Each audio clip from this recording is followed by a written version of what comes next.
Well, today, I want to change your vocabulary. I want to walk you away from a thing called luck. And I'm going to give you a new word. For some, perhaps it's a new word, but it's the right word. The word I want to talk to you about from the life of Joseph is a word pronounced providence. You've heard it, Providence, Rhode Island. They came up with the word Providence for Rhode Island off of this word. Providence is a subset of another word. So let me give you the first word because providence comes underneath it. The second most important thing you need to know in your Christian experience, the first thing you need to know in your Christian experience is the gospel. You need to know how to come to faith in Jesus Christ for your eternal destiny, for your salvation. That's the most important thing to know. But the second thing you need to know is about God's sovereignty. Sovereignty. 1 Timothy chapter 6, verse 15 says that God is sovereign. That is, he is the absolute ruler, controller, and sustainer of his creation. That's sovereignty. It's the ultimate ruler, the person who has the last say-so, and here it is, nothing sits outside of God's sovereignty. There are no events over which he does not rule. There are no things. If it is created, he runs it. That's sovereignty, the ultimate ruler over all of his creation. Underneath sovereignty is a word that couples with it, and that's the word providence. Providence is the way God arranges things to achieve his sovereign purposes. Sovereignty is his rulership. Providence is how he hooks things up, integrates things, connects things, detaches things, arranges things in order to wind up at the sovereign goal to which he is moving. So providence is the arrangement that facilitates sovereignty. The Bible is clear that our God is sovereign and that he does all things, Ephesians 1 verse 11, after the counsel of his own will. That his purposes can never be thwarted. The scripture is clear that he is ruler over all. He's sovereign. Now here it is. You cannot simultaneously have sovereignty and luck. The two can never coexist because luck is random events that occur that shape things. But if you have a sovereign God who controls everything, you can't have random events that anything. So you can't have sovereignty and luck. You can't have both. And the way God works out what you and I might call luck is through providence. That is, arranging things so that they come together or disconnect as he so chooses. So I want you to begin to moonwalk from luck and begin to make your way toward providence. We have watched Joseph's life. And it is filled with ups and downs. He's in a coat one day, he's in a pit the next day. He's got a good job one day, he's accused of rape the next day. He's in prison, he's forgotten, he's remembered. I mean, this guy is going through stuff. It looks like one day he's got good luck. The next day he's got bad luck. But look at how Joseph looked at his life in verse 19 and 20. But Joseph said to them, "Do not be afraid, for I am in God's place. As for you, you meant evil against me, but God meant it for good in order to bring about this present result, to preserve many people alive. You know what he just said?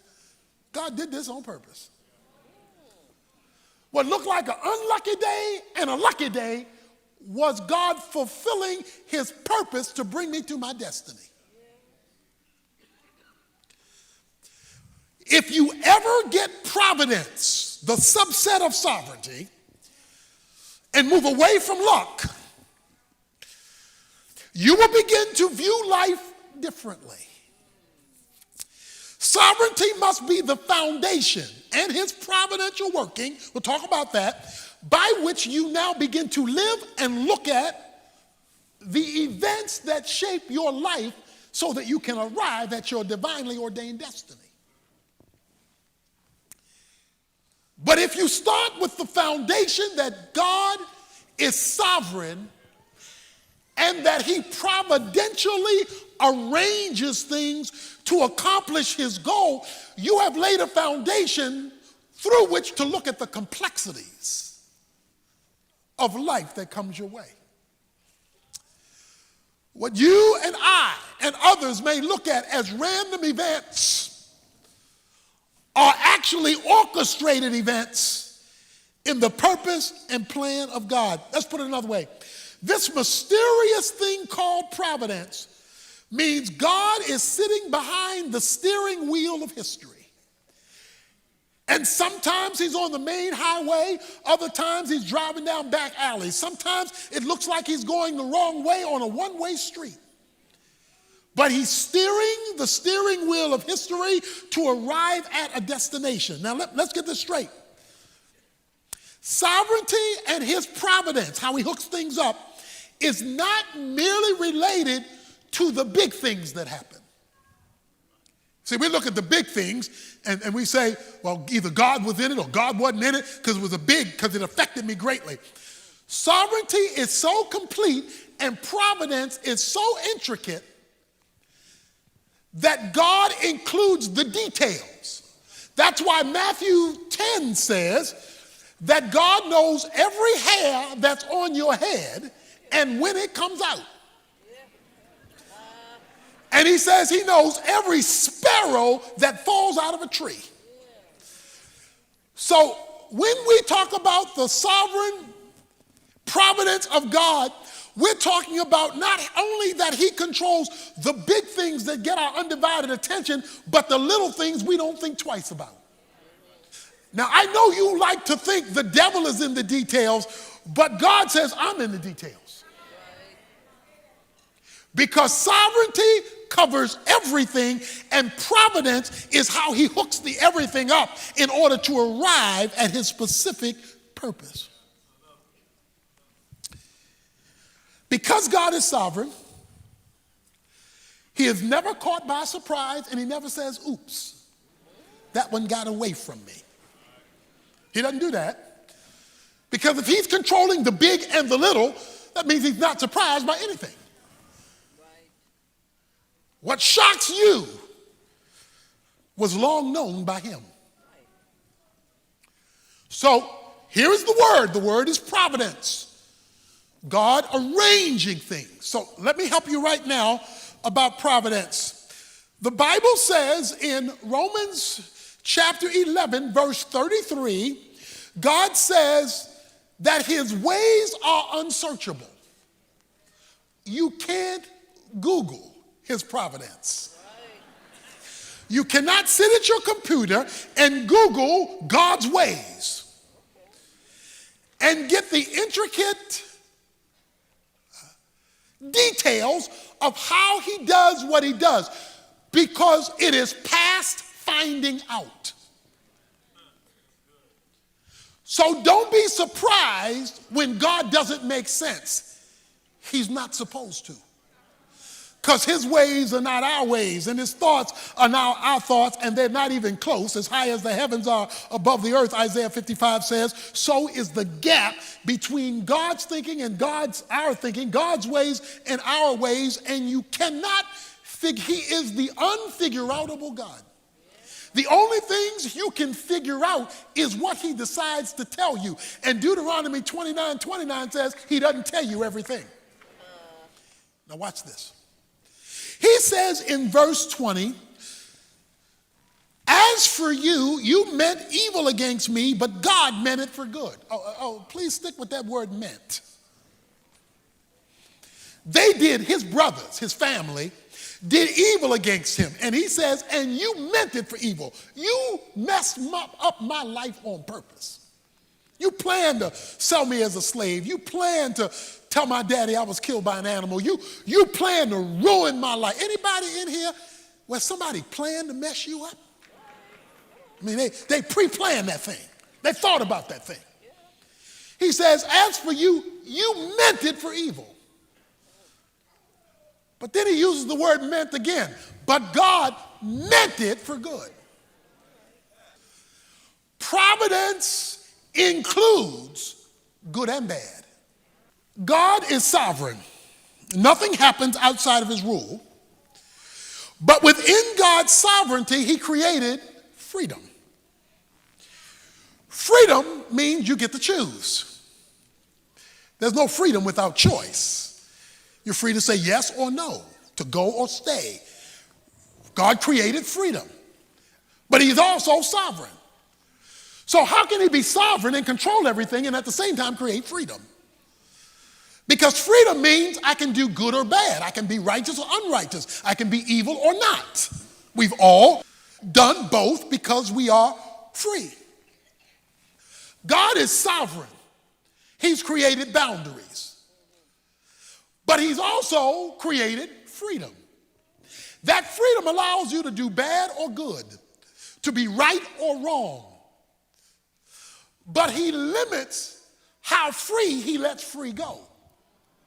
Because when you step on his line, when you step on the line, the whistle blows. So God keeps his sovereignty while allowing freedom. Now watch this. Because God is sovereign in his providential connecting of things, he either causes all things that happen or allows them to happen if he didn't cause it. God cannot sin. God cannot endorse sin. But what he will do is use it. He cannot do evil, but he will use evil to accomplish his purposes. Because Joseph says, you meant it for evil, but God meant it. The it that you meant for evil, he meant it for good. Let's put it another way. God used your mess in my life to bring me to this location. It's because you messed over me. I'm fulfilling my destiny. It's because you were trying to do me in. I'm in God's place. See, when you got a sovereign God like that, who can take folk messing over you to bring you to where he wants you, you don't want to hang out with luck. You want to hang out with providence. Because providence is how he arranges it for it to happen. Look, God is so good at his providential work of hooking stuff up and arranging stuff in order to accomplish his sovereign purposes. Luke 22, Jesus told Peter, the devil has asked permission to mess up your life, to sift you like wheat, and permission has been granted. So the devil is not just the devil is God's devil. Because even he only gets to be a good devil by permission. That's how sovereign God is. The devil doesn't even get to be good at his job without a divine okay. I know that's messing with you. But we've got to deal with the fact that God is sovereign. He says, you meant it for evil. You were out to get me. But God used that thing to bring me to this location. And when you're dealing with the providence of God, watch this now, you never see all there is. You never see all that's taking place. You never see all the details that God is working out behind the scenes. In fact, what you do see often doesn't connect. There are parts that don't seem to relate to one another. That's because God is always doing more than one thing at a time. He's dealing with 50 million things at the same time. That's what makes him such a unique being. He can take billions of people at the same time and connect everything in order to accomplish our purpose and his destiny in our lives. And he's doing it all at the same time. But because we can't see it, sometimes it doesn't look like he's doing a thing. Sometimes it looks like he's asleep. Sometimes it looks like the phone is busy. Sometimes it looks like he's on vacation. That's because all you see is what you see. And if all you see is what you see, you do not see all there is to be seen. He says, you meant it for evil, but God meant it for good, in order to accomplish his purposes. Don't think that the King of Kings and Lord of Lords and the sovereign of the universe can't run over a situation that gets in his way. And as long as you have a sovereign God who controls providential activity, that means the people, the problems, and the circumstances in your life don't have the last word. Because God can run over anything that gets in his way. His position demands it. Providence, the sovereign hand of God, ruling and overruling all things. You meant it for evil.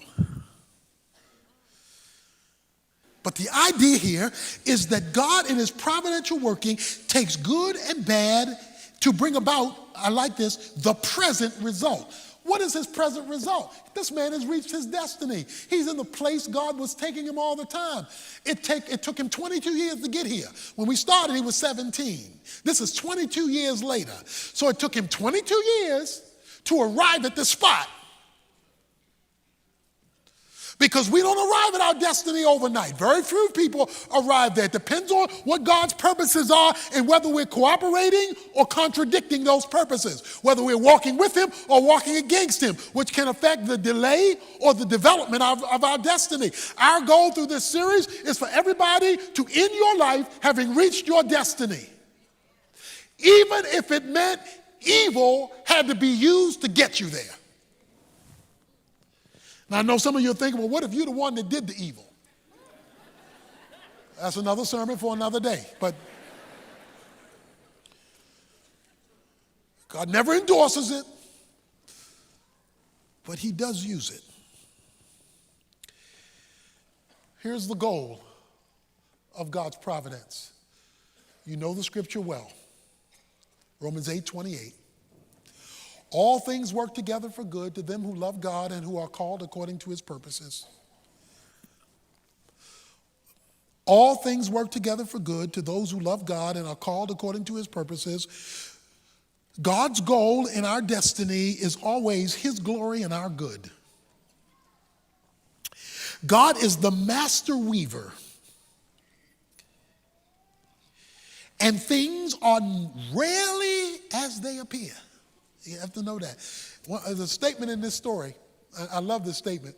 Jacob, Joseph's father, he says this. He thinks Joseph is dead.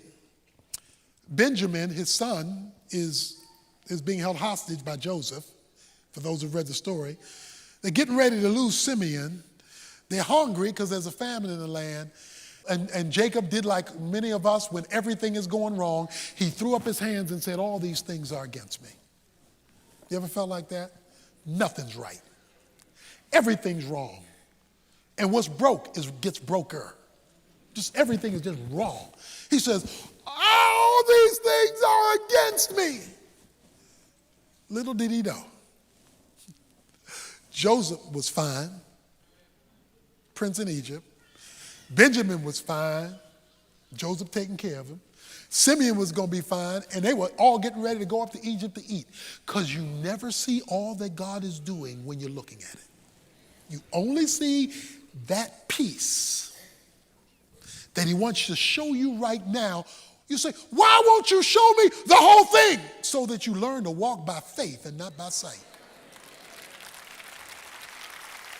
So that you and I learn to walk by faith and not by sight.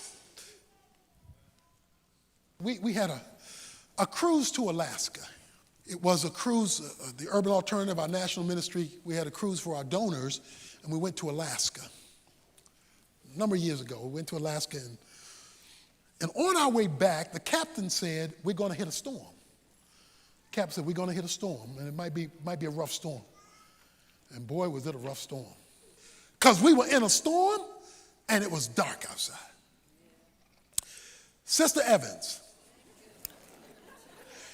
picked up the telephone and said, I want to speak to the captain. I sat on the side of the bed and went, oh, Lord. She said, I want to speak to the captain. The lady said, the captain cannot come right now. We're trying to weather this storm. He cannot come right now. I'm so sorry because, this is turbulent, so we cannot come right now. She said, well, I just want to know. He told us, he knew we were going to go into this storm. He could have gone through the inside passage and bypassed being directly out in the open ocean in the storm, and we could have bypassed a lot of this storm. That was an option. But he didn't take the inside passage. He took us, and we have 200 guests on the boat, and they're having this miserable experience because the captain didn't go the safer, smoother route. He took and I want to know why he would do that and give us this much discomfort. The lady said, well, I'll relay the message to the captain, but he can't come to the phone right now. This is a serious situation we're in. So the phone was hung up. I took a deep breath. A few minutes later, the phone rang. And it was the assistant to the captain. And the assistant to the captain told Sister Evans, Sister Captain said, this is rough, and I know it's bad, but you need to understand one thing. This ship was built with this storm in mind. When we were in dry dock and we were putting this baby together, we knew we would hit a day like this. We knew we would hit a day when there would be all the world would collapse and there would be a storm like this, and all of that was taken into consideration before we ever launched.